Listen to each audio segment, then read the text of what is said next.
रात का 9 बज रहा था। सास और ननद आरती को देख रही थी और आरती उनकी आंखों में देखकर डर से थर-थर कांप रही थी। उसकी सास चिल्लाकर बोली, तुम्हारी हिम्मत कैसे हुई मेरे घर में ऐसा कुछ करने की? 4 दिन भी नहीं हुए मेरे घर आए और खुद को मालकिन समझने लगी क्या? आने दो मेरे बेटे को। तुम्हारे हाथ पैर तोड़ने के लिए नहीं कहा तो मेरा नाम भी सुनैना नहीं। आज क्या हुआ क्या पता। सास जितनी निर्दयी थी उतना ही निर्दयी अपने बेटे को भी बना दिया था। हर एक नई दुल्हन अपने पति के घर आने के लिए राह देखती है, पर आरती तो अपने पति की राह भी कभी नहीं देखती थी, क्योंकि वह अपने पति से बहुत डरती थी।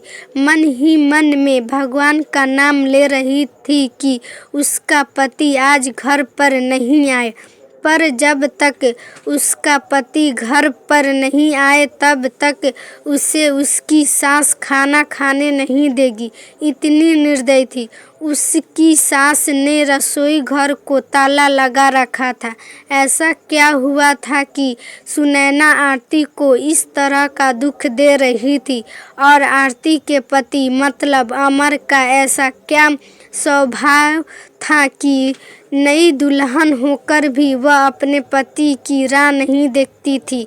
आरती की शादी अमर से 2 महीने पहले हुई थी। आरती के माता पिता नहीं थे। 12वीं के पढ़ाई होते ही उसकी चाचा चाची ने उसकी शादी कर दी। आरती के जिम्मेदारी से उसकी चाचा चाची मुक्त हो गए। उसकी चाची ने उसकी शादी के बाद उसे 4 दिन के लिए मायके में त्यौहार मनाने के लिए बुलाया भी नहीं। उसकी शादी करके जिम्मेदारी से मुक्त हो गए सब। आरती के ससुराल में उसकी सास सुनैना, पति अमर और ननद खुशबू, जिसकी शादी पक्की करके सगाई कर दी थी। छोटा सा परिवार था। खुशी और शांतिपूर्वक गृहस्थी के सपने लेकर आरती इस घर में आई थी। पर सपना तो सपना ही होता है। हर समय सपना सच होना इतना आसान नहीं होता है।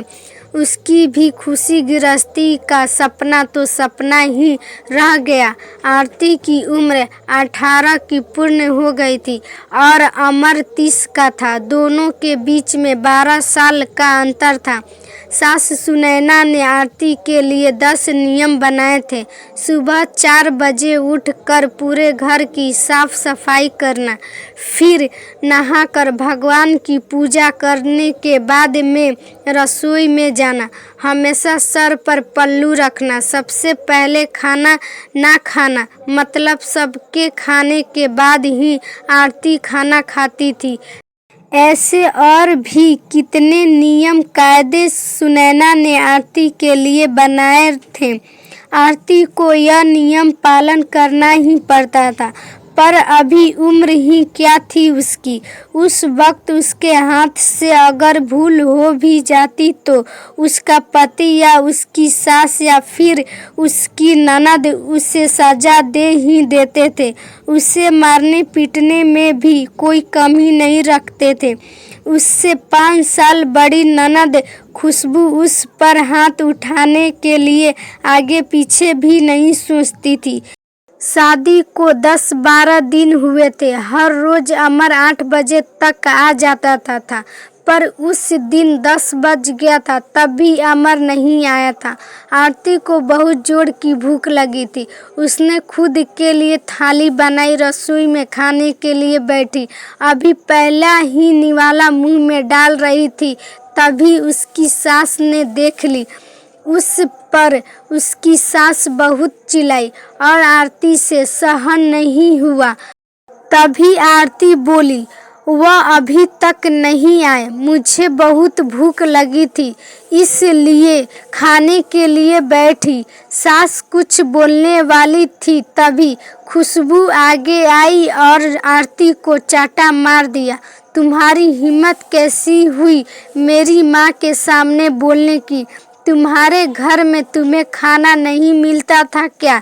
मेरा भाई तुम्हारा पति है, उसकी राह भी नहीं देख सकती क्या? अरे औरतें अपने पति के लिए क्या क्या नहीं करती हैं।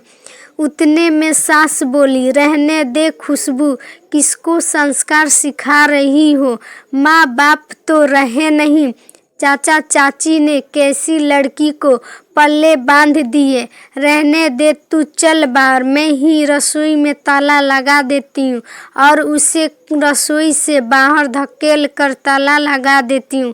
आरती आंखों में आंसू लेकर बस देखती ही रह गई। 11:30 बज गया। अमर घर आया तभी सुनैना और खुशबू ने मिर्च मसाला लगाकर आरती के खिलाफ अमर को भड़काया। वह तो माँ का भक्त। इतना ही सुनकर उसने गुस्से में आकर आरती को थप्पड़ मारा। उसे उस दिन खाना भी नहीं मिला। अभी आज की ही बात ले लो। आरती रसोई घर में खाना बनाकर सुनैना और खुशबू को खाना दे रही थी। दोनों हॉल में टीवी देखते देखते खाना खा रहे थे और इधर आरती एक एक गर्म गर्म रोटियां उनको परोस रही थी। आज सुबह आरती को सिर्फ एक ही रोटी उसके सास ने खाने को दी थी। आरती को बहुत जोर की भूख लग रही थी, पर अमर तो 10 बजे के पहले आने वाला नहीं था। पर आरती को भूख सहन नहीं हो रही थी। सास और खुशबू को खाना खाने के पहले रसोई घर में ताला लगाने से पहले आरती ने जल्दी से रोटी अपने पल्लू में बांध कर रख लिया। जब माँ बेटी का खाना होने के बाद उन्होंने आरती को बाहर निकाल कर रसोई घर में ताला लगा दिया और दोनों अपने अपने रूम में आराम करने चली गई। उसने पल्लू में बांधी हुई रोटी निकाली और रोटी वैसी ही बिना सब्जी के खाने लगी। रोटी खाते खाते उसके आंखों से आंसू बह रहे थे। उसका स्वाभिमान इस बात के लिए रजामंदी नहीं दे रहा था, लेकिन क्या करे, यह भी उसे समझ आ रहा था। ठीक उसी समय सुनैना कोई काम के लिए उधर आई और उसने आरती को रोटी खाते हुए देख ली। बस फिर क्या तमाशे चालू हो गए और उस वजह से आरती भगवान से प्रार्थना कर रही थी कि अमर घर पर नहीं आए। क्या पता आज वह क्या करेगा। शादी के बाद उनके ही सामने खाना खाया था, तब भी थप्पड़ मारा था, पर आज तो रोटी चुरा कर खा रही थी।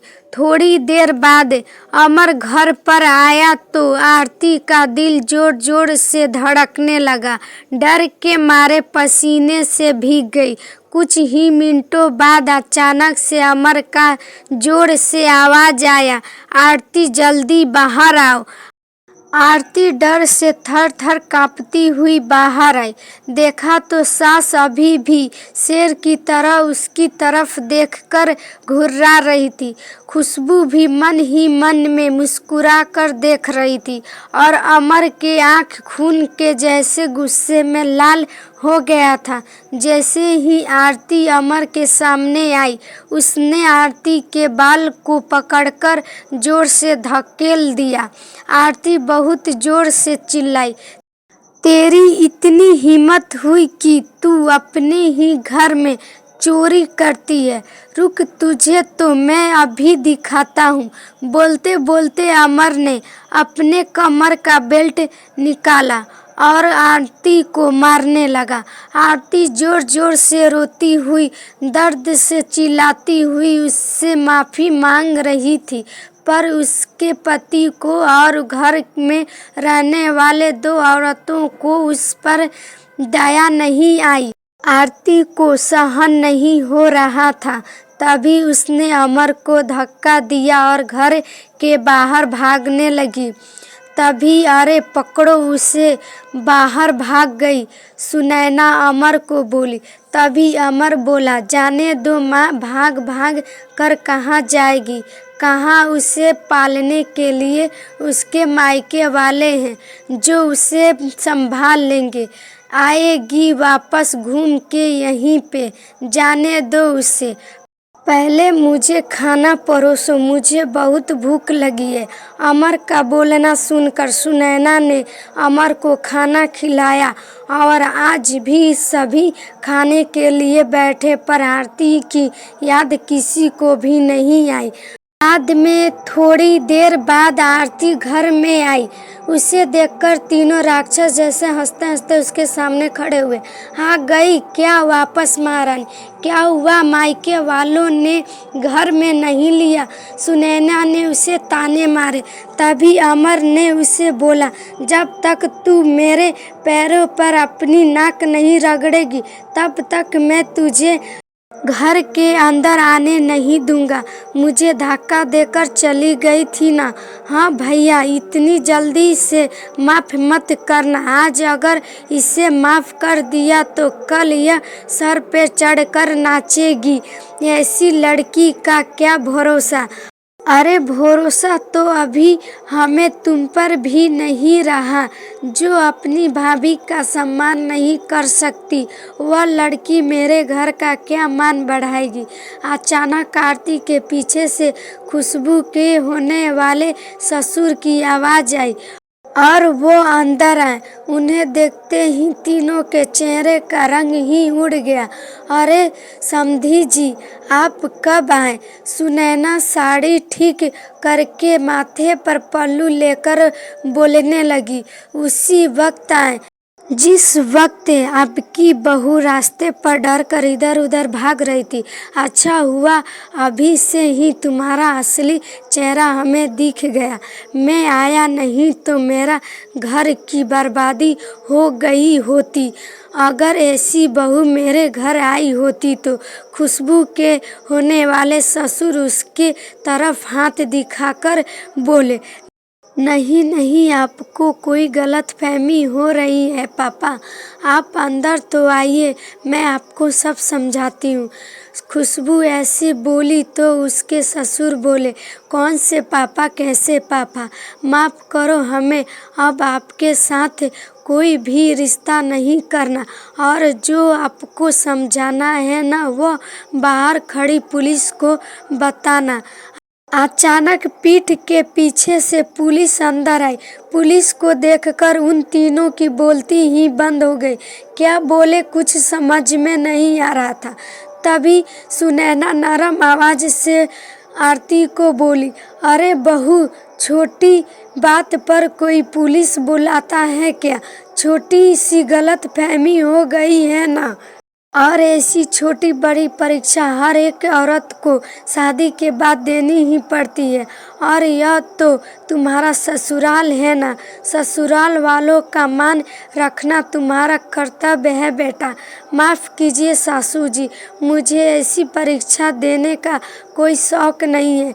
मैंने शादी थप्पड़ खाने के लिए नहीं की थी। और यह कैसा ससुराल जहाँ मुझे रोटी भी चुरा कर खानी पड़ती है। आपने मुझे कमज़ोर समझा था क्या? मेरा मायका नहीं है पर मैं कमज़ोर नहीं हूँ। अभी यह संस्कार अपने बच्चों को जेल में देना। अंत में पुलिस ने उन तीनों को पकड़कर जेल के अंदर डाल देती है। खुशबू की ससुराल वालों ने शादी तोड़ दी और आरती को एक संत सेवक संस्था ने आगे जाने का मार्ग दिखाया। आरती संस्था के साथ में काम करके लोगों को घर में होने वाली घरेलू हिंसा के बारे में जागरूकता फैलाने लगी। उसने अभी सही मायने में जिंदगी की नई शुरुआत